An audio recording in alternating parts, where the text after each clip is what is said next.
BJP media நேயர்கள் அனைவருக்கும் வணக்கம். நான் உங்கள் சேகர்.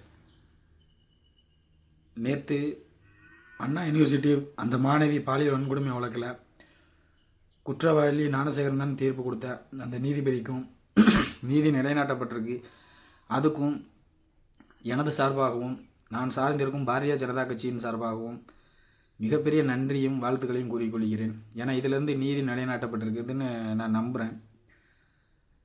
உண்மையிலேயே தப்பு செஞ்சவனுக்கு கடுமையான தண்டனைகள் கொடுக்கணும். அதில் எந்த விதமான மாற்று கருத்தும் இருக்க முடியாது. ஒரு சில பேர் என்ன சொல்லுவாங்க, பெரிய மனிதாபன அடிப்படையில் ஐயோ அது இதும்மா, அது ஒரு தப்புக்கு இது தீர்வு கிடையாது. அப்புறம் தப்புக்கு என்ன தீர்வு? நான் ஒரு தப்பு பண்ணோம்னா அப்போ நான் திருந்ததுனோ இல்லையோ, என்னை பார்த்து மித்தவன் திருந்தணுமே. எனக்கு கொடுக்குற தண்டனையை பார்த்து அடுத்தவன் அந்த தப்பு செய்யவே யோசிக்கணுமே. அதனால் கடுமையான தண்டனைகள் இந்த 30 ஆண்டுங்கிறது எனக்கு அது சரின்னு படலை. அவனுக்கு தூக்கு தண்டனை கொடுத்துருக்கணும். அப்போ தான் மித்தவன் நம்ம ஒரு பெண் மேலே கை வைக்காமனா ஐயோ இதை நம்மளை தூக்கில் போட்டுருவானேங்கிற பயம் அவங்களுக்கு வரும். எல்லாரும் சொல்லுவாங்க தூக்கில் போடுறது அது நல்ல இது இல்லை அது அப்படின்னு. அது அவன் வீட்டு பெண்ணை அவன் வீட்டில் நடந்துச்சுன்னா அவன் அப்படி சொல்லுவானா என்னன்னு சொல்லி நம்ம எல்லாம் யோசிச்சு பார்க்கணும். எவன் தூக்கு தண்டனை அது தீர்வு இல்லைன்னு சொல்கிறானோ அவன் வீட்டு பெண்ணுக்கும் இதே மாதிரி ஒரு நிலைமை நடந்துருந்தான் அவன் என்ன சொல்லுதாம்னு பார்க்கணும். அதனால் பெண்களுக்கு எதிரான குற்றம் பண்ணுறவங்களுக்கு கடுமையான தண்டனைகள் கொடுத்தா தான் குற்றங்கள் குறையும். அது தமிழகத்தில் சாத்தியமே இல்லை. ஏன்னா தப்பு பண்ணுறது பூரா டிஎம்கே காரன் தான். என் அன்பு தமிழ் சொந்தங்களே, என் அருமை உறவுகளை, நீங்கள் நான் சொல்கிறேன் இவங்க பிஜேபி காரன்னா அவங்கள இது பண்ணதாலாம் இல்லை. நீங்கள் சமூக வலைதளங்கள் வச்சுருக்கீங்க. நாட்டில் நடக்கிற தமிழ்நாட்டில் என்னென்ன நடக்குங்கிறது அத்தனையும் உங்களுக்கு தெரியும். அதனால் நான் சொல்லி தெரிய வேண்டியதுன்னு இல்லை. ஒரு 35 வயசுக்கு மேலே உள்ளவங்களுக்கெல்லாம் கண்டிப்பாக தெரியும். ஏன்னா அவங்க 3-4 எலெக்ஷனில் பார்த்துருப்பாங்க, வச்சுருப்பாங்க. எந்த ஆட்சிலையுமே இது மாதிரி பெண்களுக்கு எதிரான குற்றங்கள் நடந்ததே இல்லை. ஒரு சர்வே சொல்லுது பெண்களுக்கு எதிரான இந்த இதோட ட்ரிபிள் மடங்கு அதிகரிச்சிருக்கான். இவங்க 2021 இப்போ இந்த 4 வருஷம் ஆட்சியில் பெண்களுக்கு எதிரான குற்றங்கள் அவ்வளவு நடந்திருக்குது. ஆனால் பண்ணுனது அத்தனையும் ஒரு 99% பேர் யாருன்னா டிஎம்கே காரன் தான் பண்ணியிருக்கிறான். இது ஒரு மானங்கெட்ட அரசுன்னு நீங்கள் என் அன்பு சொந்த உறவுகளை நீங்கள் கொஞ்சம் நல்லா யோசிச்சு பாருங்கள். இந்த மானங்கெட்ட அரசுன்னு சொல்லி சட்டமன்றத்தில் ஒரு முதல்வர் சொல்கிறாரு. இந்த ஞானசேகரன் இப்போ தீர்ப்பு கொடுத்துருக்காங்களே, 30 வருஷம் சிறை தண்டனை கொடுத்துருக்காங்களே, அந்த ஞானசேகரனை சொல்கிறாரு அவன் டிஎம்கே காரன்ல இல்லை, டிஎம்கேவோட அனுதாபிங்கிறார். டிஎம்கே காரனுங்களுக்கும் டிஎம்கே அனுதாபிங்கிறதுக்கு என்ன டிஃப்ரெண்ட்டு? அப்போ நம்மளை எந்த லெவலுக்கு முட்டாளுன்னு நினச்சிருந்தா இந்த முதல்வர் அப்படி சொல்லுவார். இப்போ அனுதாபின்னு சொல்லிங்களா, அந்த அனுதாபி தான் இந்த சோழியை பார்த்துருக்கான், அவன் தான் குற்றவாளின்னு தீர்ப்பு வந்துருச்சா? அப்போ இப்போ இதுக்கு இந்த முதல்வர் மு க ஸ்டாலின் அவர்கள் என்ன பதில் சொல்ல போகிறாரு சொல்லுங்கள் பார்க்கலாம். ஆனால் இந்த தீர்ப்புலையும் எங்கள் பாரதிய ஜனதா கட்சிக்கோ தமிழக மக்களுக்கோ மன நிறைவு கிடையாது. ஏன்னா இவன்கிட்ட போய் பேசி செஞ்சு அவ்வளவு கோல்மால்கள் நடந்திருக்குது. நீ தப்பை ஏற்றுக்கலன்னா மித்த எல்லாம் பிரச்சனை வருங்கிறதுக்காக மிகப்பெரிய விலை கொடுத்து பேசி இவனை சம்மதிக்க வச்சு ஏன்னா எல்லா கட்சியிலையுமே வக்கீல் அணி இருக்கும், ஆனால் நீதிபதிகள் அணி இருக்காது. கண்டிப்பாக நீதிபதிகள் அணிங்கிறது ஒன்று இருக்கவே இருக்காது.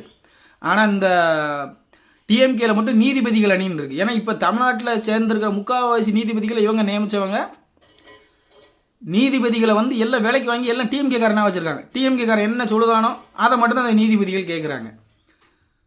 ஏன் அந்த பாதிக்கப்பட்ட பெண் சொல்லுதா, அவங்களே ஒரு பெண் வெளியே கம்ப்ளைண்ட் கொடுக்குறதே பெரிய விஷயம். அந்த பெண் சொல்லுதாங்க இந்த மாதிரி இன்னொருத்தன் ஃபோனில் இருந்தான்னு சொல்லி சொல்கிறாங்க. எவ்வளவோ ஆதாரங்கள் இருக்குது, எவ்வளவோ ஆதாரங்கள் இருக்குது.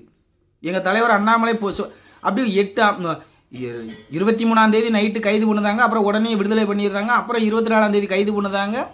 8:55க்கு ஞானசேகரன் ஒரு காவல்துறை அதிகாரிக்கு கால் பண்ணியிருக்கிறாரு. 9 மணிக்கு அந்த காவல்துறை அதிகாரி இவருக்கு கால் பண்ணியிருக்கிறார். இப்போ இதெல்லாம் யாருன்னு இவ்வளவு ஃபுல் டீட்டெயில்ஸ் இருக்குது. இது அந்த நீதிபதிகள் விசாரிக்கலை, இல்லை இந்த நீதிபதிகள் விசாரிக்கலையா, இல்லை இந்த காவல்துறை அதிகாரிகள் இப்படி நடந்துக்கிட்டாங்களா என்னன்னே தெரியலை. உண்மையிலேயே ரொம்ப வேதனையாக இருக்குது. இந்த காவல்துறை அதிகாரிகள் உங்களுக்கும் மனைவி இருக்கும், குழந்தைகள் பெண் குழந்தைகள்லாம் இருக்கும், அப்பா அம்மா இருப்பாங்க. இப்படி உங்கள் சகோதர சகோதரிகளுக்கோ இல்லை உங்களோட பெண் குழந்தைகளுக்கோ இந்த மாதிரி ஒரு தவறு நடந்தால் நீங்கள் இப்படி தான் குற்றவாளிக்கு ஆதரவாக செயல்படுவீங்களா?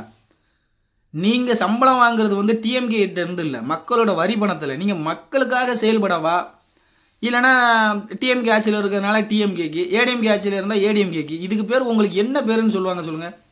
எவ்வளவோ நேர்மையான அதிகாரிகள் வந்து நம்ம ஒரு உங்களை பார்த்து தான் புதுசாக வர்ற அதிகாரிகள்லாம் நான் இந்த அதிகாரிகளை பார்த்து இப்படி இருக்கணும் அப்படின்னு நேர்மையாக நீங்கள் தான் புதுசாக வர்ற அதிகாரிகளுக்கு வந்து நீங்கள் இப்படி நடக்கணும், இப்படி தான் இருக்கணும், எந்த கட்சியும் சாராமல் நம்ம மக்களுக்காக வேலை செய்யணும்னு சொல்லி நீங்கள் தான் கத்தே கொடுக்குறோம். ஒரு ஒரு பெண்ணுக்கு ஒரு காலேஜ் படிக்கிற பெண்ணுக்கு, அதுவும் ஒரு காலேஜுக்குள்ளேயே போய் ஒரு இந்த மாதிரி ஒரு வன்கூரை பண்ணியிருக்கிறான். அவன் டிஎம்கேக்காரன் அப்பட்டமாக. ஏன்னா முதல்வரே ஒத்துக்கிட்டார். சட்டமன்றத்திலே முதல்வர் என்ன சொல்கிறாரு? ஆமாம், ஞானசேகரன் வந்து டிஎம்கேக்காரனில் அனுதாபின்னு சொல்கிறாரு. எனக்கு தெரிஞ்சு உண்மையிலேயே டிஎம்கேக்காரனா என்ன, அனுதாபினா என்னென்னு எனக்கு டிஃப்ரெண்ட் தெரியல. அது ரெண்டுக்குள்ள டிஃப்ரெண்ட் என்னன்னே தெரியலை.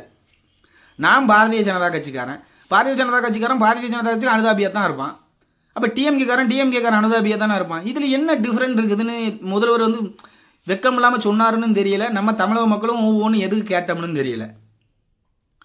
ஆனால் இந்த தொட்டிலையும் ஆட்டி பிள்ளையை கிள்ளையும் விட்டுட்டு இப்போ தொட்டில் ஆட்டுற மாதிரி இந்த டிஎம்கேக்காரன் தப்பு பண்ணது. டிஎம்கேக்காரன் தண்டனை.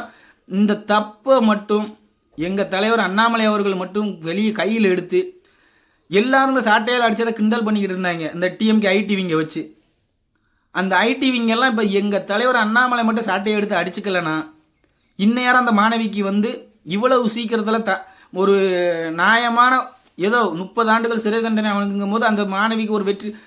இதை பார்த்துட்டு இன்னும் எங்கெங்கெல்லாம் இந்த டிஎம்கேக்காரனால பெண்களுக்கு வந்து தவறுகள் நடக்குதோ அந்த மாணவிகள் வந்து தைரியமாக வந்து வெளியே சொல்லுவாங்க. இப்போ பெண்களுக்கு எதிரான குற்றங்கள் வந்து குறையணும்னா இந்த இவனுக்கு மட்டும் இல்லை, இவன் கூட்டாளி யாருன்னு பார்த்தா அவங்களுக்கும் தண்டனை கொடுக்கணும். எங்கள் தலைவர் அண்ணாமலை அவர்கள் வந்து டைம் பை டைமாக சொல்கிறாரு, இந்த டைமில் இந்த டைமில் இதெல்லாம். இதை ஏன் காவல்துறை எடுத்து விசாரிக்க மாட்டேங்குது? ஞானசேகரங்கிறவன் சுப்பிரமணியம் கூட அவ்வளோ அட்டாச்சாக இருக்கான். அப்புறம் கோட்ரூபுரம் சண்முகங்கிறவன் கூட ரொம்ப டீப்பாக இருக்கிறான். ஏன் இவங்க 2 பேர்த்தையும் கூப்பிட்டு விசாரிக்க மாட்டேங்காங்க? ஏன் ஃபுல் கால் டீட்டெயில்ஸ் இருக்குன்னு தானே சொல்ல முடியாது. அந்த டிஎம்கேக்காரன் அதையும் தூக்கி அழிச்சிருப்பான். எல்லாவனும் சொல்கிறான் பிறந்த குழந்தை எவனுக்கு பிறந்த குழந்தைக்கோ தான் அப்பன்னு. என் அன்பு தமிழ் சொந்தங்களே, உங்களை அனைவருக்குமே தெரிஞ்சிருக்கும் இதுக்கு யார் சாட்டையை எடுத்து அடிச்சுக்கிட்டு. எல்லாருமே ஐடிவிங்களா அதில் அவர் கோமாளி மாதிரி பண்ணுறாரு, இந்த கேஸை திசை திருப்ப பார்க்குறாரு. அவர் சாட்டையை வச்சு அடிக்க போய் தான் அண்ணாமலை என்ன சாட்டையை வச்சு அடிக்காரு என்னன்னு கேட்கவும் இந்த மாதிரிங்கவும் அந்த மாணவிக்கு ஒரு மன திருப்திகரமான ஒரு தீர்ப்பு வந்திருக்குது. ஆனால் மன திருப்தினா முழு மன திருப்தி இல்லாட்டையும் கூட அந்த மாணவி கொடுத்த வழக்குக்கு ஓரளவு சக்ஸஸ். ஏதோ அண்ணாமலையால், எங்கள் தலைவர் அண்ணாமலையால் ஓரளவு ஒரு மனநிறைவான ஒரு தீர்ப்புன்னு தான் சொல்லலாம். ஆனால் எங்கள் தலைவர் வந்து பாரதிய ஜனதா கட்சியும் சரி, எங்கள் தலைவர் அண்ணாமலையும் சரி, இதை வந்து அவ்வளோ சீக்கிரத்தில் விட மாட்டோம். ஏன்னா குற்றவாளி எவனுமே தப்பிக்கக்கூடாது. ஏன்னா இந்த குற்றவாளி வெளியே இருந்தோம்னா நம்ம திரும்பவும் அந்த தப்பை தான் பண்ணுவான். ஏன்னா நம்ம நான் தமிழனால எனக்கு தமிழ் மட்டும்தான் தெரியும், தெலுங்கெல்லாம் தெரியாது. ஐயா முதல்வர் அவர்கள் அவரோட தாய்மொழி தெலுங்கில் பழமொழி சொன்ன மாதிரி எனக்கு அதெல்லாம் ஏன் தாய்மொழியான எனக்கு தமிழ் மட்டும்தான் தெரியும். என் தமிழில் உள்ள பழமொழி ஒன்று, நக்கி கண்ட நாய் நிற்காது கொத்தி தின்ன கோழி நிற்காதுன்னு சொல்லி நம்ம தமிழ் பழமொழியெல்லாம் நம்ம தமிழர்களுக்கு தெரியும். நம்ம ஒரிஜினல் தமிழராக இருந்தால் நம்ம தமிழர்களுக்கெல்லாம் கண்டிப்பாக தெரியும். அந்த பழமொழி மாதிரி வெளியே இவன் இன்னும் எத்தனை பெண்ணோட வாழ்க்கைகளை கெடுத்துக்கிட்டு இருக்காமனு தெரியல. என் அன்பு சகோதர சகோதரிகளே, தெய்வ செயல்னு ஒரு இந்த பிரச்சனை நடந்துக்கிட்டு இருக்க மாதிரி தெய்வ செயல் என்ன, அவன் பேரை பாருங்களேன், தெய்வ செயல்னு. அவன் ஒரு மாணவியை காலேஜ் போகிற மாணவியை ஏமாற்றி கல்யாணம் பண்ணி அந்த பொண்ணை ஒரு இந்த டிஎம்கேக்காரன் பூரம் பெண்களை பூரம் என்ன எப்படி யூஸ் பண்ணுறாங்கன்னு சொல்லி அந்த தெய்வ செயல் பண்ணுற இது.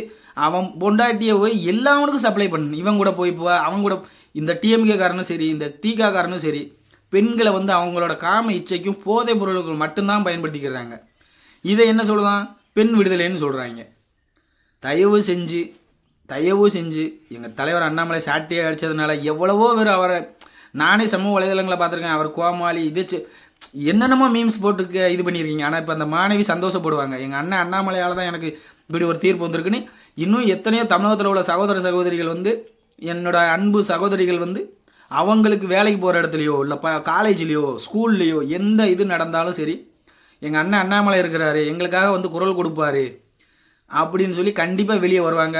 ஆனால் அந்த சகோதரி அண்ணா பல்கலைக்கழக மாணவி சகோதரிக்கு ஒன்று சொல்லிக்கிறேன் நான், இவனுக்கு மட்டும்தான் தண்டனை கொடுத்துருக்காங்கன்னு நீங்கள் வருத்தப்பட வேண்டாம். நம்ம அண்ணாமலை இருக்கார், கண்டிப்பாக உங்களை துன்புறுத்தின அத்தனை பேர்த்துக்கும் தண்டனை உறுதலாக கிடைக்கும். அதில் எந்த மாற்றமும் கிடையாது.